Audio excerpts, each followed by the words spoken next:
ವಿನಯ್ ಬೆಂಗಳೂರಿನಿಂದ ಈ ಪ್ರಶ್ನೆ ಕೇಳಿದ್ದಾರೆ ಡಾಕ್ಟರ್ ಜಿ. ಜೀವನದ ಕಷ್ಟ ನಷ್ಟಗಳಿಂದ ಭಾಳಷ್ಟು ಕಂಗೆಟ್ಟು ಹೋಗಿದ್ದೇನೆ. ಜೀವನ ಬೇಸರವಾಗಿದೆ. ಸಾಧನೆ ಮಾಡುವಾಗ ಬರೀ ಕಷ್ಟಗಳದ್ದೇ ನೆನಪು ಬರುತ್ತದೆ. ಏನು ಮಾಡುವುದು, ದಾರಿ ತೋರಲಾಗಿದೆ ಅಂತ ಹೇಳಿ. ಕಷ್ಟ ಅಂದರೆ ಕಡಿಮೆ ಸುಖ ತಗೊಳ್ಳಿ ಮಾರ್ರೆ. ಗುರುಜಿ ಎಷ್ಟು ಸರಿ ಹೇಳಿದ್ದಾರೆ. ಕಡಿಮೆ ಸುಖವೇ ಈ ರೀತಿ ಇದೆ. ಫುಲ್ ಸುಖ ಹೇಗಿರ್ಬೋದು, ಜಾಸ್ತಿ ಸುಖ ಹೇಗಿರ್ಬೋದು, ಓವರ್ಲೋಡಿಂಗ್ ಸುಖ ಹೇಗಿರ್ಬೋದು. ದಯವಿಟ್ಟು ಕೊಡೋ. ಕಷ್ಟದ ಮೇಲೆ ಊಟ ಮಾಡಿ ಮಾಡಿ ಸಾಕಾಗಿ ಹೋಗಿದೆ ನನಗೀಗ. ನಿನ್ನ ದೃಷ್ಟಿಯಲ್ಲಿ ಕಡಿಮೆ ಸುಖ ಅಂದರೆ ಕಷ್ಟ. ನೀ ರಿಯಲ್ ಸುಖವನ್ನು ತೋರಿಸು. ಎಷ್ಟು ಲೈಕ್ ಬೇಡ್ಬೋದು ನೋಡಿ. ಕಡಿಮೆ ಸುಖ ಈ ರೂಪದಲ್ಲಿ, ರಿಯಲ್ ಸುಖ, ತುಂಬ ಸುಖ ತೋರಿಸೋ. ಕಣ್ಣೀರು ಹರಿಸಿ ಬೇಡಿ, ಭಗವಂತ ಕ್ಷಮೆ ಕೊಡ್ತಾನೆ. ಯಾಕೆ ಬರೋದಿಲ್ಲ? 1-2 ವರ್ಷದಲ್ಲಿ ನೀವು ಅಳ್ಳಿಲ್ವ? ನಿಮ್ಮ ಅಮ್ಮನ ಕೇಳಿ. ಅಳ್ಬೇಡ ಮಗು ಅಂದ್ರೆ ಅಮ್ಮನ ಮರ್ಯಾದೆ ಇದ್ದೇಗೆ ಗೋಳು ಅಂತ ಹತ್ತಿದ್ದೇವೆ ನಾವು. ಈಗ ಜಗದಂಬೆ ಹೇಳ್ತಾ ಇದ್ದಾಳೆ, ಅಳು ಮಗು ಹತ್ಬಿಡಿ. ಕಷ್ಟ ಅಲ್ಲ, ಹತ್ಕೊಂಡೇ ಬಂದಿದ್ದೇವೆ ನಾವು. ಜಗತ್ತಿಗೆ ಅಳು ಬರೋದಿಲ್ಲ ಮೂರ್ಖವ. ಜಗತ್ತಿನಾದ್ಯಂತ ನಾನು ಹೋದಾಗ ಕೇಳಿದ್ದು ಒಂದೇ ಪ್ರಶ್ನೆ, ನಗುತ್ತಾ ಅಳದೆ ಮಗು ಹುಟ್ಟಿದ್ದುಂಟ? ಎಲ್ಲ ಡಾಕ್ಟ್ರ್ ಡೆಲಿವರಿ ರೂಮಿಗೆ ಹೋಗಿ ಕೇಳಿದೆ. ಹೊತ್ಕೊಂಡು ಬರ್ತಾರೆ, ಚಡ್ಡಿ ಅಂಗಿ ಹಾಕ್ಕೊಳ್ದೆ ಮಗು ದೊಣ್ಣಗೆ ಬರುತ್ತಂತೆ. ಎಂತ ನಾಚಿಗೇಡಲ್ವಾ ಅಂದಿದೆ ನೋಡಿ. 9 ತಿಂಗಳಿಗೆ ಒಂದು ಅಂಗಿ ಹೊಲಿಸುವಾಗುದಿಲ್ಲ ಭಗವಂತನಿಗೆ. ಮಾಮ ಸರ್ವಶಕ್ತ ತಾನೆ. ಒಂದು ಅಂಗಿ ಹೊಲಿಸಿ ಕಳಿಸ್ತಿದ್ದ, ಅವನೇ ಬಿಟ್ಟದ್ದು. ನೀ ನಿಜವಾಗಿ ಗಂಡ ಹಣ್ಣು ಹುಡ್ಕೋಕೆ ಸುಲಭದಲ್ಲಿ ಅವ್ರು ಕಾಣ್ರೆ ಗೊತ್ತಾಗ್ಲಿ. ಇಲ್ದ್ರೆ 10 ಅಂಗಿ ಇದ್ರೆ ಒಂದೊಂದು ಅಂಗಿ ತೆಗೆದು ಅದು ಗಂಡ ಹೆಣ್ಣು ಅಂತ ಕಾಂಬಿಡ್ರಿ.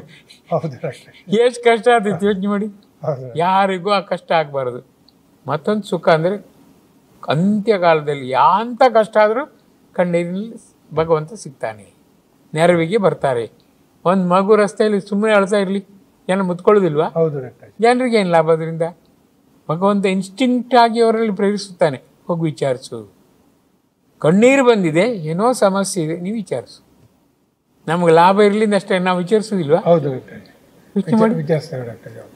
ಅಂದ ಮೇಲೆ ಯಾರಿಗೂ ಯಾರೂ ಇಲ್ಲದಂತ ಆಗುವುದೇ ಇಲ್ಲ. ಕಣ್ಣೀರು ಇರುವಾಗ ಏನಾದರೂ ಒಂದು ವ್ಯವಸ್ಥೆ ಆಗಿ ಆಗತ್ತೆ. ಆ ಕಣ್ಣೀರು ಹುಟ್ಟತಾನೆ ತಗೊಂಡು ಬಂದಿತ್ತೇವೆ. ನಂಗೆ ನೆನಪಿಲ್ಲ ಮಾರೆ, ಕಣ್ಣೀರು ಬಿಟ್ಟೆ ಬಂದಿದೆ ಅಂತ ಹೇಳ್ಕತ್ತ. ಕಣ್ಣೀರಿನೊಂದಿಗೆ ಜನನ ಅಂದರೆ ಡಾಕ್ಟರ್ ಜಿ, ಈಗ ಕಷ್ಟಗಳು ತುಂಬ ಅಸಹನೀಯವಾಗಿದ್ದಾಗಲೂ ಕಣ್ಣೀರಿನ ಪ್ರಾರ್ಥನೆಯಿಂದ ನಾವು ಮುಂದಾದ್ರೆ ಎಲ್ಲವೂ ಆಳಾಳಕ್ಕೆ ಹೋಗ್ಬೇಕವ. ನಿನ್ನೆ ಬೇಡಿದ್ದರಿಂದ ಮತ್ತು ಮುಂದಿನ ಹಂತ. ಸಾಕಷ್ಟು ಸಾಧನೆ ಮಾಡಿದ್ದೆ, ಕರೆದೆ, ಗೋಗರದೆ, ಕಣ್ಣೀರು ಹರಿಸಿದೆ, ಬರ್ತೆ ಅಂತ ನೋಡಿದೆ, ಬರಲೇ ಇಲ್ಲ. ಆದರೂ ಕೂಡ ನಾನು ಧೃತಿಗೆಡಲಿಲ್ಲ. ನಿನ್ನ ವಿಶೇಷ ಆಶೀರ್ವಾದದಿಂದ ನನ್ನ ಆತ್ಮಸ್ಥೈರ್ಯ ಬೆಳಗಿತು. ಖಂಡಿತ ನೀ ಸಿಗ್ತೀವಿ ಎಂಬ ಭರವಸೆ ಬಂತು.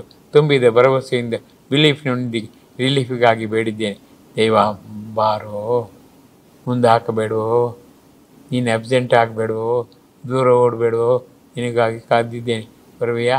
ಏ ತಂದೆ ಬರುವಿತಾನೆ? ಮಾತಾಡೋ. ಎಷ್ಟು ಚಂದ ಮಾತಾಡ್ಬೋದು.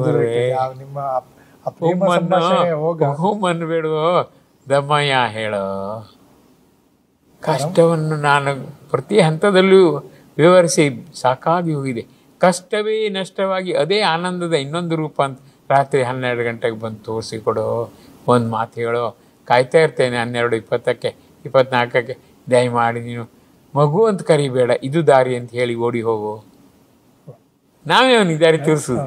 ಅಯ್ಯೋ ಎಷ್ಟು ಕಾಯ್ತಾ ಇದ್ದೇನೆ. ಹಂಗಾಗಿ ಅವನಿಗೆ ಏನು ಬೇಕಾಗಿಲ್ಲ, ದಾರಿ ತೋರಿಸಿ ನಾನು ಹೋಗಿ ಹೀಗೆ ಮಾಡಿ ಅಂತ ಓಡಿ ಬರ್ತೇನೆ ಅಂತ ಬರ್ತಾನೆ. ಎಷ್ಟು ಸುಲಭ ಮರ್ರೆ ಭಗವಂತನ ಪಡೆಯುವುದು, ಎಷ್ಟು ಸುಲಭ. ಪೈಸಾ ಖರ್ಚು ಮಾಡಬೇಕಾಗಿಲ್ಲ.